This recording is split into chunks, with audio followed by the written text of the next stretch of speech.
Hi అండి, welcome to my channel Rayalaseema రుచులు with Saraswati. ఈరోజు నేను న్యూ బోర్న్ బేబీ కోసం బొట్టు తయారు చేస్తున్నాను. ఇది నేను ఇంట్లోనే తయారు చేస్తున్నాను. ఘాటుగా పిల్లలకి మంచిది కాదండి, కెమికల్ ఉంటుంది. అందుకోసం నేను మీ అందరి కోసము పిల్లలకి సేఫ్టీ కోసం నేను ఇది చూపిస్తున్నాను. దీంట్లో ఒక కప్పు నేను సగ్గుబియ్యం తీసుకుంటున్నాను.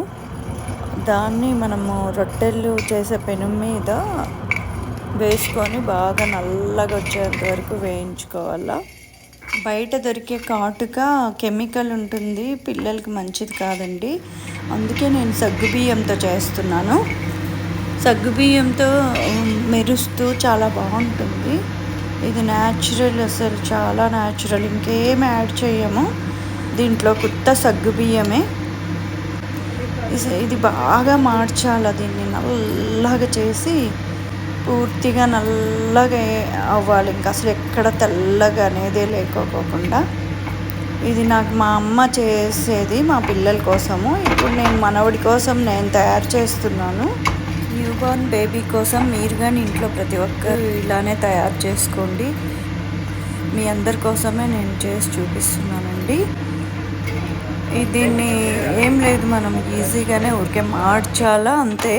ఇది నల్లగా అయ్యేంత వరకు బాగా ఫ్రై చేసి నల్లగా అయినాక మనము కొంచెము దీన్ని నల్లగా అయిపోయింది అనేటప్పుడు కొన్ని నీళ్ళు వేసి కొంచెం ఇట్లా దాంతో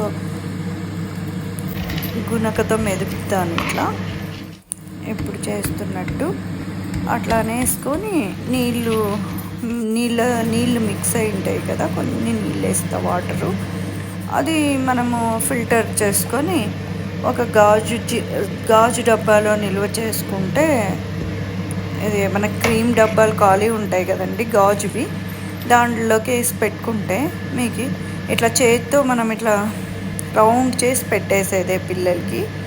అది లేదంటే మనం ఒక పెన్సిల్ తీసుకొని దాంతో పెన్సిల్ వెనక భాగంలో రౌండ్ ఉంటుంది కదండి, దాన్ని అద్ది రౌండ్గా పెట్టవచ్చు. దిష్టి చుక్క, మళ్ళీ నుదుటి మీద, అన్ని విధాలుగాను వాడుకోవచ్చు దీన్ని. ఇంతకు ముందు కాలంలో అయితే చిప్పలో వేసుకొని ముందు కాలం వాళ్ళు వాడుకునేవాళ్ళు. కొన్ని గట్టిగా ఉంటే నీళ్ళు వేసుకొని ఇట్లా సాదుకొని పెట్టుకోవచ్చు. ఇప్పుడు మనకి గాజు సీసాలు అవైలబుల్ ఉన్నాయి కాబట్టి మనము నీట్గా మంచిగా డబ్బాలో వేసుకొని మూత పెట్టుకోవచ్చు. అంతే అండి, నీట్గా చేసుకోవచ్చు, పిల్లలకి చాలా మంచిది.